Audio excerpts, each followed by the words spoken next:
There they are. Looks like they've already gotten out of the car and they are walking up to the elevator that will carry them all the way up to the 255-foot level, and then they'll have a couple of steps to get up to the level where the crew access arm is. I have the AC/DC song in my head as I see them walking up. You know what I was kind of jamming out to on my way in was ZZ Top, Sharp Dressed Man. Oh, nice. I was like, I don't know, that might be on my playlist. There they are, taking in the sight, craning to see the top of the Falcon 9 rocket. 44 seconds, it's 230 feet tall, a couple of minutes, and that Crew Dragon is another 27 feet in the bottom of the force on top of the tunnels. And there they are. When you're out there in person, it's really hard to describe just how large it is. Look at them getting excited. They're ready to get in the vehicle, get in the elevator, and make it to the top. There's some fog he's picking up. Foreign object debris. Appreciate that. They're also wearing FOD covers on their shoes, by the way. Oh, really? Yeah. We want to make sure that they don't, track the outside inside of Dragon when they go in, and so right before they enter the vehicle, they'll remove the FOD covers off of their boots. You take for granted, all just the little details like that, all of the thought and preparation that has to go into literally every single piece of this operation. I love the makeover of Pad 39A with the sleek black with the white ticking and the lines, and it's a very futuristic look for this iconic launch pad. And to think what's been there before with Mercury, Gemini, Apollo shuttle, and now the SpaceX Crew Dragon getting ready for a launch to the International Space Station. Rocket fuel still going through my veins. And we feel so honored to be able to launch from here. Oh, here they are. That's a really fast elevator. Yeah. I know, it really zips. That took them up to 255 feet in just a matter of seconds. They're removing their FOD covers. Looks like they were just maybe checking something on his boot or leg.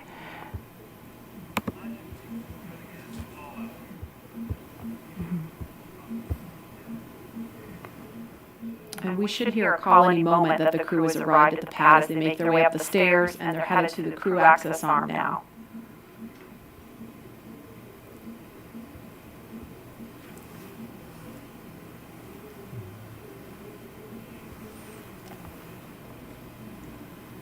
There's the worm again, popping. You know it. Meatball.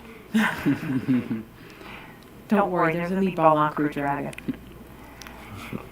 Those white arrows you see there are essentially illuminating the way for anyone who's up there to find their way to the escape baskets in the event of an emergency that would require them to get far away from the rocket and the pad.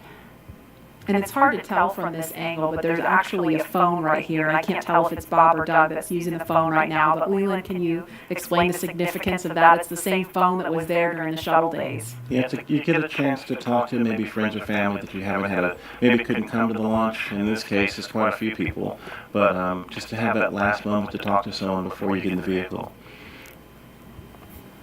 It's a beautiful view.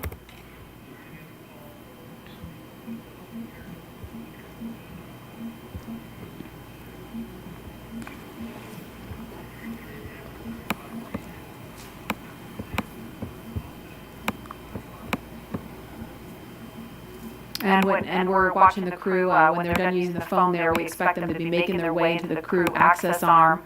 And coming up at about T-minus 2 hours and 35 minutes, the astronauts will ingress, or that's a word we use to describe climbing into Crew Dragon. And we saw Doug do it a couple minutes early on Wednesday. They were a little bit ahead of schedule, so that time could be a little bit flexible. But that's going to happen with the assistance of the suit techs, and they will get strapped into their seats. And so with that coming up, we're going to head over to Hawthorne for a preview of what's in store for the future in space travel. Jesse? Thanks, Marie. Yeah, shortly after we begin to regularly fly NASA astronauts to and from the space station, SpaceX will also begin flying private passengers to station and beyond using Dragon. right, NASA is enabling up to 2 private astronaut missions to visit the station each year, just as part of our support of economy and low Earth orbit. It's one of the many ways NASA is working to just open up access to outer space for companies to manufacture products in microgravity, for any new commercial modules in space, and really just to enable more people to be able to explore the stars firsthand. And the more people out there exploring the stars, the closer we become to becoming a multiplanetary species. Earlier we showed you a first-hand look at where you would train if you were to fly with us on board Dragon, but now let's take a peek inside of the spacecraft itself.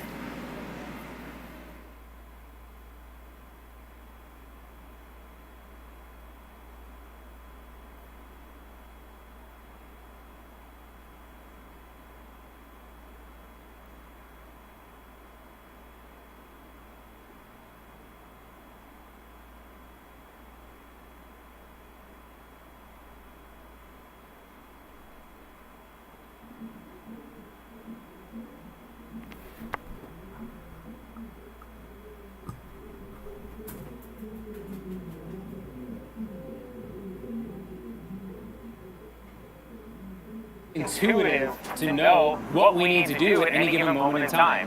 When I think about comfort for the astronauts, it's really every aspect of how you can interact with the spaceship that comes to mind. We have 3 different seat sizes. We even go so far as molding the foam around the astronaut's body so that there's not any pressure points, and it's just generally a pleasurable journey to space. Dragon is a spaceship that's all about safety and reliability. We designed it to be 2 fault tolerant, which means that any 2 things could fail. So I could lose a flight computer and a thruster, and I could still bring the crew back home safely. We also added a launch escape system. If anything goes wrong on ascents, the crew can get away from Falcon and get picked up safely. I've worked on Dragon since 2012. When I see Dragon lift off, I think I'm going to feel build-up of emotion of 8 years of working with some of the best engineers and technicians across the country that put their heart and mind into making this incredible moment happen for everybody. Dragon is a spaceship that's all about safety and reliability. We designed it to be 2 fault tolerant, which means that any 2 things can fail. So I bring a computer and a thruster, and I can still bring the crew back home safely. Alright, so that was a detailed look inside Dragon. Here's a live look of 2 astronauts about to climb right in. If you're just now tuning in, you're watching our coverage of the mission known as Demonstration Mission 2 or Demo 2. Today, SpaceX and NASA are going to be sending people into orbit on a mission to the International Space Station from U.S. soil for the first time since 2011. Bob Behnken and Doug Hurley are the NASA astronauts flying today, and you can see them right there on screen. They are just right next to their ride up to space. Yeah, very exciting. So as you can see, they have already arrived at Pad 39A, where Falcon 9 will lift off from at 3:22 p.m. Eastern Time today. They have ascended the tall structure already, which is next to the rocket, and it's called the fixed service structure, and also have already walked down the corridor, which is known as the crew arm, which is what they're standing in right now. That's right, and as they prepare to board Dragon, they have this one final stop they're standing in right now, and that's the White Room. The White Room is literally just the room at the end of the crew arm that has an opening into Dragon.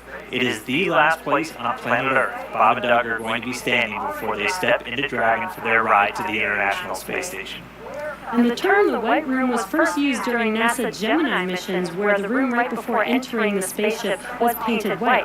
And as you can see, we've continued this tradition with painting ours white as well. And on Wednesday, they actually started a new tradition by siding the wall in the White Room. It's a fairly small area that has room for the crew and a few ground support members to complete cargo load at T-minus 24 hours and crew ingress at T-minus 2 hours and 35 minutes, which is coming up here shortly. And ingress is how we refer to the crew boarding Dragon. Also inside the White Room is a movable platform that just gets extended out to the capsule just to make that boarding process much good for the crew to climb into Dragon. As you might expect, it's also environmentally controlled. You can see kind of a big seal right up against the side hatch, and that's just done so Dragon can be open while keeping all the dust, dirt, and the Florida humidity out of the capsule, making sure it's pristine for the crew. And so that seal is going to stay in place until they begin to retract it, get the arm ready to move out of the way, and by that point the hatch will already be closed. And the weight room also has lots of tools in order to open the side hatch, complete crew ingress, and prepare for any contingencies or emergency that may be encountered. And right now they're just in the white room, they're getting a final briefing. You can see them with a number of different pad technicians. Everybody on that team has a specific job. Some are suit specialists who are going to help Bob and Doug get connected to their seats. Some are specialists with the Dragon capsule itself and are going to be responsible for closing the hatch. And we also typically have a photographer in there just to help kind of capture these moments as the crew gets ready. So right now we're watching, and we can see them start to line up there. We'll see Doug Hurley going first, and so he'll be the first one through the capsule, and he's going to be ingressing. That's just our spaceflight term for entering. You're going to hear a lot of these terms throughout the next couple of days as they make their way up to orbit. Ingress getting in, egress coming out. FOD check, making sure that the crew don't have any foreign object debris, dust, dirt, anything that could interfere with the systems on Dragon just before they get in. Right, as Leland and Lauren were mentioning earlier, they do have stuff on their suits to protect from FOD, and they have FOD covers on their boots, as they mentioned, as well as on their umbilical port on their suits, and that needs to be removed before they can ingress. Minutes. The crew has arrived at the white room, and its ingress is in progress on schedule. Just listening into the nets and hearing those updates live. Yes, once the FOD check is complete, they can enter, which is happening live on your screen right now.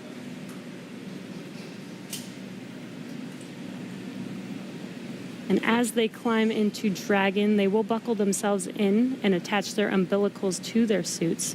And as you can see, the suit techs are there to help them get buckled and settled into those seats. And as we mentioned earlier in the broadcast, the suit's primary function is to protect the crew in the event of a cabin depressurization. So the suits help keep them cool, as well as delivers nitrox in case there is a suit depressurization. As we go through this, we saw Doug Hurley go in first. He's the commander for this mission. He's closest to your screen. And then Bob Bankin's just next to him, and they're going to get some assistance from these suit techs as they get in. There are 4 seats inside of Dragon for these missions, and they are numbered 1 through 4 if you're looking from the perspective of the suit techs inside the hatch, going from right to left. So Doug Hurley is in seat 2, that's the commander seat, and Bob Bankin is in seat 3, which for Crew Dragon's the pilot seat. And then obviously we don't have anybody in seats 1 or 4 today. Crew Dragon is designed to carry 4 astronauts, though, on future NASA missions, and we'll see that on Crew 1, which will have 3 NASA astronauts and 1 from our partner agency, JAXA. And then directly above the crew right now, but right in front of them, once their seats get rotated, are the 3 displays that they'll use throughout the flight. And that just gives them insight into all of Dragon's systems. It allows them to take control of the vehicle and manually fly it, which we'll see them do hopefully only twice during 2 manual flight tests. As again, Dragon's autonomous, but they can jump in and take over if they need to. And as Dan mentioned, the displays are above them right now, but those seats will rotate back for launch position so that they can easily access those displays. So coming up next, the crew will do a comm check once they're all settled in, and that's so that they can check to make sure that they can hear mission control, and then after that, their seats will be rotated into position. So let's check in with John Innsbrucker for the latest on the health of both of those vehicles. John, what's the status update today? We're at T-minus 2 hours, 43 minutes, and counting down for the launch of Falcon 9 with Dragon to the space station. As you see, the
fact that we get all the hardware back, we were able to inspect literally every square inch of it and make small design changes that actually improve reliability. So even though Bob and Doug are on a brand new rocket and a brand new spacecraft, those spacecraft are actually more reliable based on the knowledge we've learned from reusability. We've walked people through a lot of the new systems on Dragon. What are just some of the cool things that are maybe beneath the surface that people don't know about with Dragon? So I think one of the coolest things is the autonomous docking system. And what that is it's basically we have, GPS sensors on Dragon, but then we also have cameras and imaging sensors such as a LiDAR on basically the nose cone or the front part of Dragon as it's approaching the space station. And all these sensors are feeding data back to our flight computer to say, hey, how far away am I from the space station? What's my relative velocity to the space station? And then that feeds into the flight computer, which has algorithms written by our engineers to say, okay, based on how far away you are in your rates, here's how you fire the thrusters to most effectively get to the docking target. And I think that's just super cool. Well, I mean, we're all waiting for our cars to drive ourselves to work, and for Bob and Doug, that's exactly what it's doing for them. Exactly. And what I think is so cool is the computer does this just like flawlessly. It's easy. When I tried to do it, I failed miserably. I tried to dock Dragon to the ISS 3 times and I failed. Fourth time I got it. Good morning. And I will tell the public out there that on our website we actually have a Dragon ISS simulator, so you yourself can try and fire the thrusters and see how well you do. Maybe I'm just a bad driver, but I think the flight computer does a really good job. I think we all had fun with it. All right, well, we are just starting to hear. They're going to start up those comm checks with Bob and Doug. CDR, PLT, comm check, So let's listen in. CDR, loud and clear. PLT, loud and clear. Core, loud and clear. Umbilical comm check complete. Stand by for ground station comm check.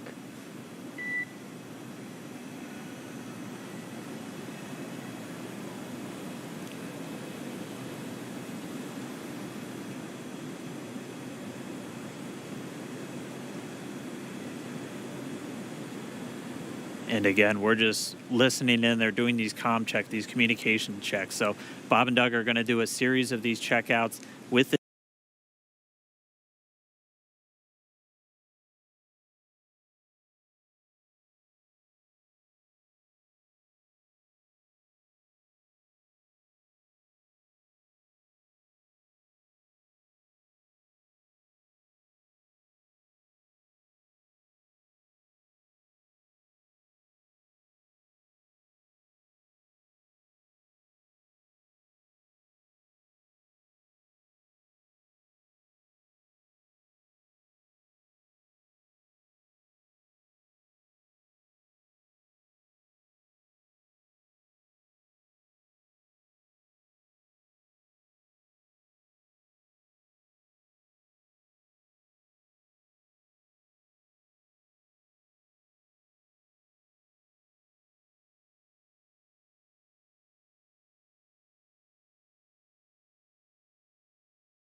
One. Comm check.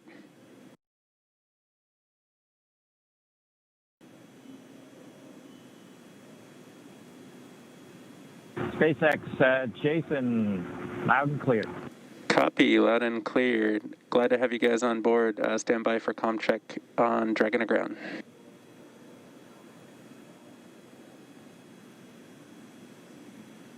Dragon, MD, Dragon aground, comm check. MD Dragon, loud and clear. MD, loud and clear. Stand by for comm checks with LD. Dragon, launch director on countdown 1, comm check.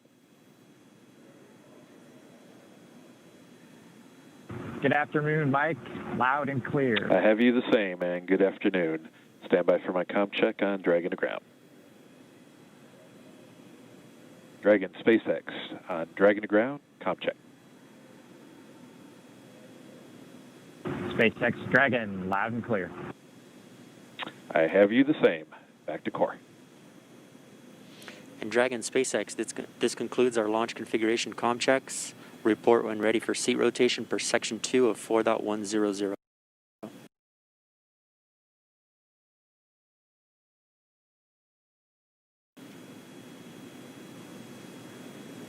Dragon will put that in work. Copy. All right, so all those communications checks were done successfully, and you could even see, and it's so cool when we get these views right inside the cabin. SpaceX Dragon in 2.2, we are ready for seat rotation. Copy. We will report when initiating. But you could see Doug Hurley using his right hand. He has the talk button built into the seat itself.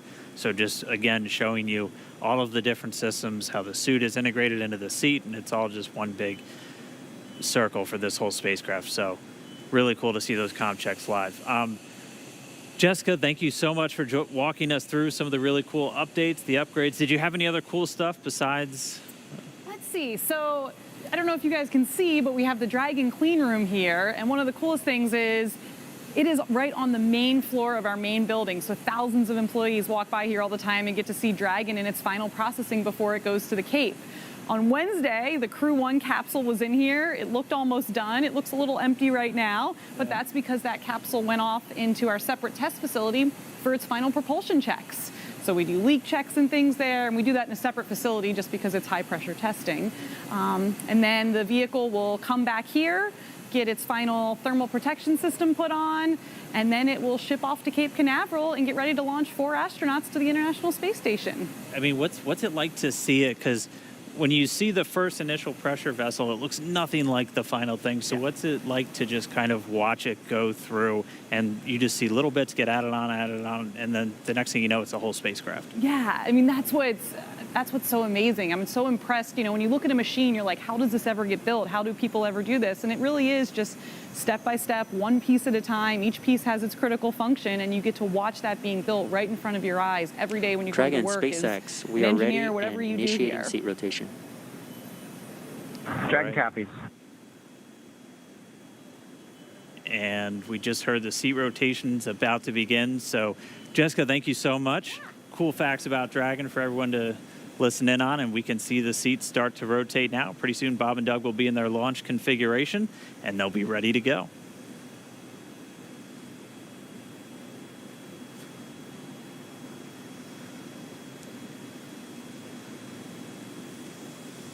And we can see the seats slowly start to rotate. Again, they're in this down position just to make it easier to climb in and out of Dragon. They'll rotate to this launch position to put their backs a little bit more parallel to the ground.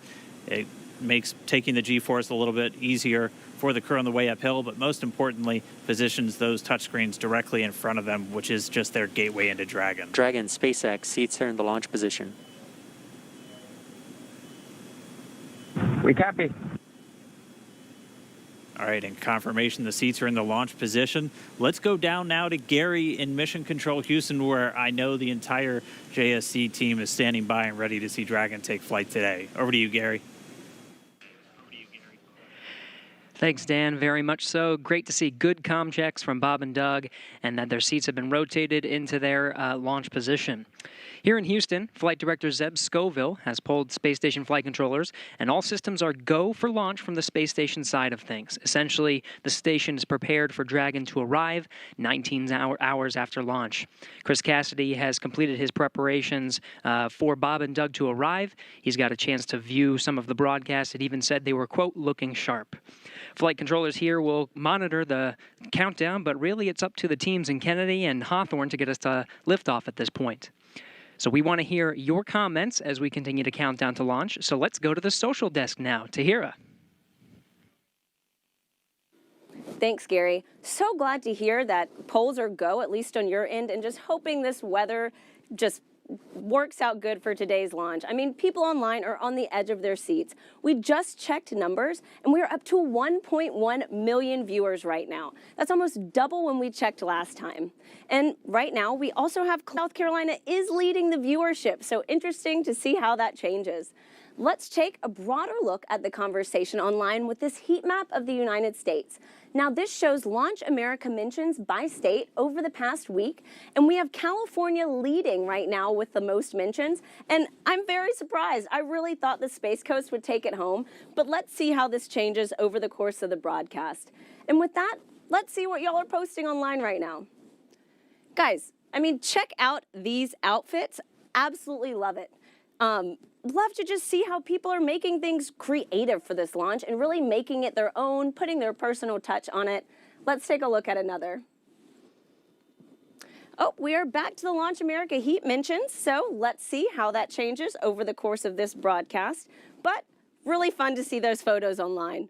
Oh, we have another space pet, guys. These do not get old, so please use hashtag Launch America on social media. Right now, it looks like we have Catstronaut Boris, who is ready for his launch in the Crew Dragon capsule. I love seeing the pet owners unite for this mission. So like I said, definitely use that hashtag. We will be looking for it during the show. Marie, what's the latest at Kennedy? Thanks to Hero, we are at T-minus 2 hours, 26 minutes, 47 seconds and counting from liftoff of the Falcon 9 from the Kennedy Space Center here in Florida, carrying NASA astronauts Doug Hurley and Bob Behnken. You see them right now aboard SpaceX's Crew Dragon spacecraft. It's been a very exciting day so far. The crew has been up since about 8 o'clock this morning as they prepare to head to the International Space Station as part of this Demo 2 mission for NASA. And as we speak, the astronauts, as you saw, are inside Dragon and have completed their comm checks, so now they can communicate with the teams here on the ground. And their seats have rotated upright to their reclined launch positions, allowing them to see and access the display panel. And now they are they initiate their own suit leak checks to make sure that their suit is in proper working condition before liftoff. And in just a little bit, at about T-minus 1 hour and 55 minutes, it could happen a little bit sooner, though. We're running a little bit ahead of schedule. We will see the closeout team begin to close the side hatch in preparation for flight. And that's going to be one of the key visual milestones on the timeline to liftoff. Now, we want to take you to a couple of special guests we have joining us. They are with Daryl Nail at the OSB-2 viewing location, NASA Administrator Jim Bridenstine, and also, Kennedy Space Center Director Bob Cabana is there with Daryl. Hi, Daryl. Hi, Marie. That's right. We're in the fifth floor of the Operations and Support Building here at the Kennedy Space Center with a nice view of Launch Complex 39. And the two men that you mentioned are here to join me to answer a few questions. We're excited to have them both here. And they are, of course, Bob Cabana, the Director of the Kennedy Space Center, and Jim Bridenstine, Administrator for NASA. Gentlemen, thanks again for making the time to be here. Of course, the big story right now, Jim, is the weather. So let's talk a little bit about that. We can see there's some clouds building. That was forecast. You took part in a weather briefing this morning. What do you know about the weather and the decision that was made to say, hey, let's give this another shot today?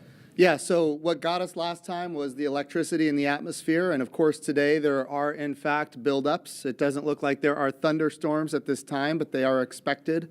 The question is, when do those thunderstorms go away, and when those thunderstorms materialize, where are they located? We are predicting about a 50-50 shot of going this time.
you know, it's all part of what we do.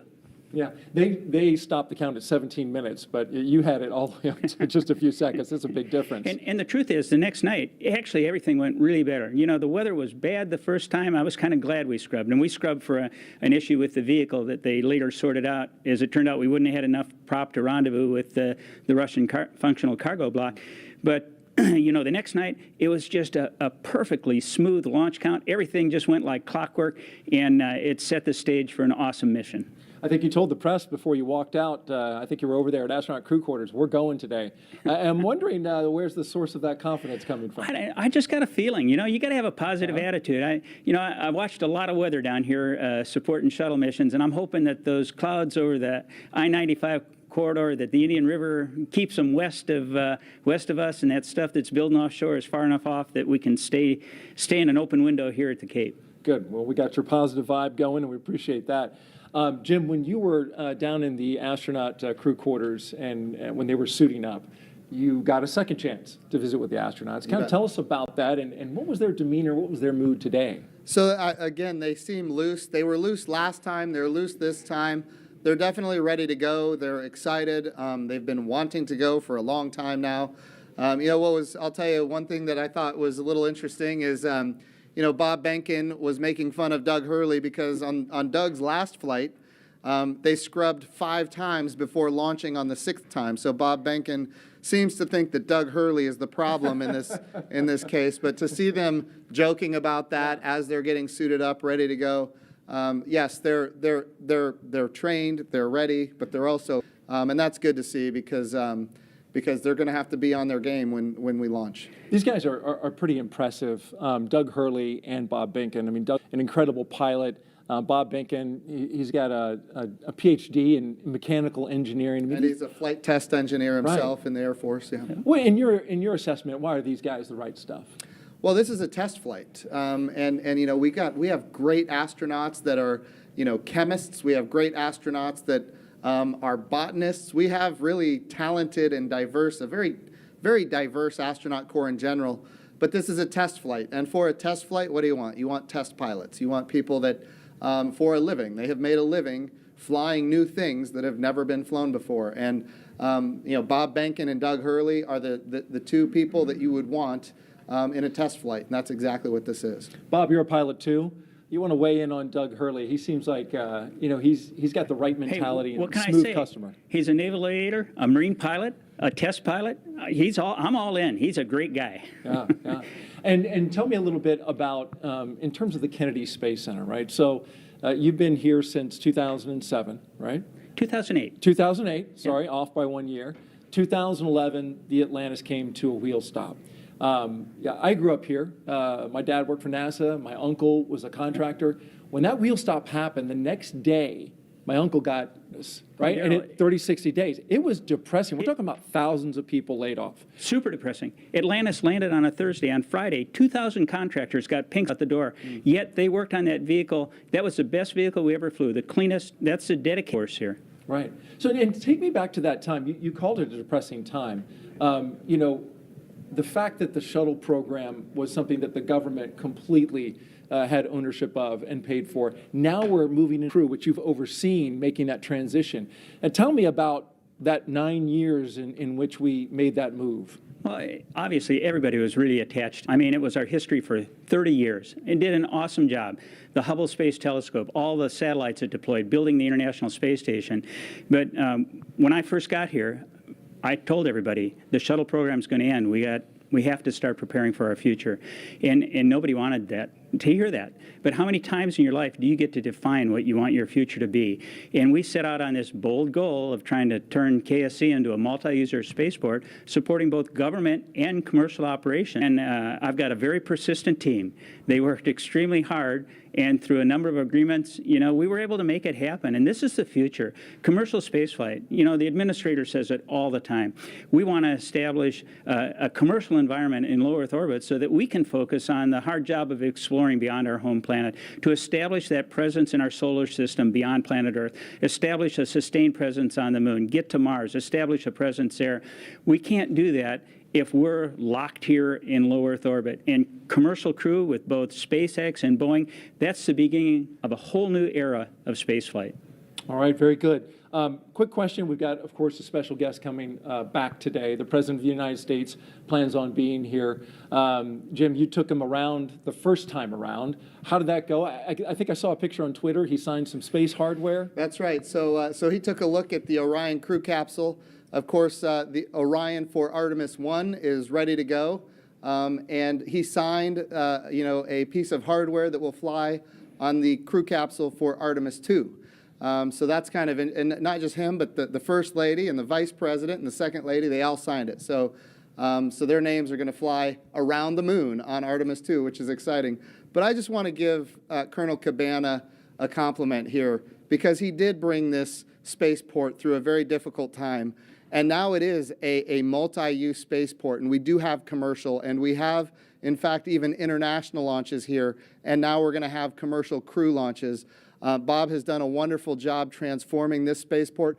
That's why we're doing commercial crew. NASA wants to be one customer of many customers. We want to have numerous providers that are competing on cost, innovation, safety, driving down costs, increasing access. But even better today, when I took this job just a few short years ago, our budget at NASA was around $19 billion. The budget request that President Trump gave us for next year is $25 billion. We are in a great position because the President is committed to space exploration. Of course, he's committed to the Space Force. We haven't had this much support for space since John F. Kennedy, and we've got bipartisan support. Everybody wants to see the Artemis program be successful. Everybody wants to see not just the next man, but the first woman on the moon, and that's what we're building here. Yeah, it's key to it all is that bipartisan support, and of course, what the work that Bob's been doing here. You can see the commercial activity all around this place.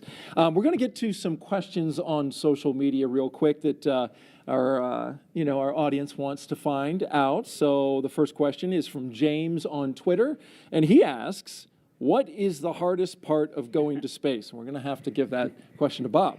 Well, Daryl, nothing's hard if you prepare for it. And what we are afraid of is stuff we don't have knowledge about.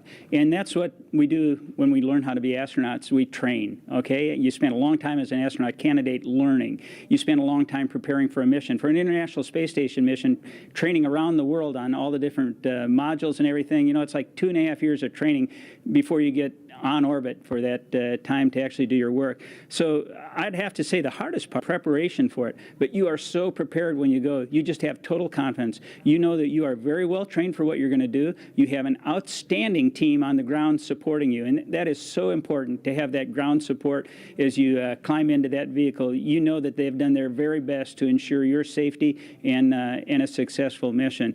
But after that, it's a piece of cake, except no simulator on Earth what those guys are going to feel. It's better than a cat shot off an aircraft carrier. I believe it. Maybe one day I'll get to try. The commercialization effort means we want everybody to be able to fly into space. That's the goal. It's a great point about preparation, because that's not the highly visible part. The launch is, and so it's good to know that all that preparation leads to that confidence. By the way, just an update operationally, they're getting ready to close the hatch door. You can see on your screen there, the workers there are getting ready to get that closed, and working on that right there with Doug Hurley and Bob Behnken on the inside of Crew Dragon. Our next question is from Mathis on Twitter, and he asks, what kind of operations will the astronauts do between the liftoff and docking with the International Space Station? I know you pay a lot of attention, Jim, to the operations, especially of this mission. You bet. What do you know about that? So there's a number of things. The first thing that they have to do is, of course, we've got a number of burns to get in phase with the International Space Station. We've got some boost burns as well. We're talking about operating the rocket engine to get in alignment with the space station. But I'll tell you, the biggest thing that we need the astronauts to do once they get on orbit and before they dock is rest. We need them to eat. We need them to rest. We need them to be prepared for that docking. Once they are in the range of the International Space Station, they're going to start maneuvering the spacecraft themselves. Not automatic, but they're going to do it themselves. They are, in fact, test pilots, and as test pilots, they will test fly this vehicle to make sure that it operates as advertised. And of course, then they will dock with the International Space Station. And a unique capability here is it's automatic rendezvous and automatic docking. And so we're going to be able to see that for the first time as well. That's going to be exciting to see. Thank you for sharing that with us. Jim Bridenstine, Administrator of NASA, Bob Cabana, Director of the Kennedy Space Center, thank you both for joining us. And we're going to send it back to Marie in the studio. All right, thanks a lot, Daryl and Mr. Bridenstine and Mr. Cabana for joining us. You can see some clouds starting to gather over Launch Complex 39A. We're keeping a close eye on weather. Again, 50% chance of launching today. We just got to see what the weather's going to do. A little bit ago, we heard the crew complete their comm checks live on the air. We saw their seats rotate. That helps get them into a little bit more comfortable position for the G-forces during launch. And more importantly, it helps them be in a better position to interact with the screens in front of them. They completed their suit leak checks. We saw during the interview just a few minutes ago the hatch begin to close, and so inside the white room there, the pad closeout team is in there still doing some work. That hatch close is, you know, it's not as simple as just closing a car door. There's a process to seal it and check it and make sure that everything is sealed properly, right, Lauren? Yeah, that's correct. If they haven't already started, one thing that will be coming up next is the leak check. What they'll do is they'll attach a piece of ground support equipment. They don't have it in their hands right now, so it looks like it hasn't started yet. Ah, there it is. You can see it there. The closeout member number 5, it's already attached to the side hatch mechanism. And what they'll do is they're essentially checking for the leak rate. And they'll hold pressure there for a few minutes and then track that change in pressure over time to make sure that it's within bounds, making sure that you don't have any issues with those O-rings there that are holding that pressure. And so once they complete that leak check, they will then do what is the called the installation of, or the final installation of the SPEP, or side pressure equalization plug.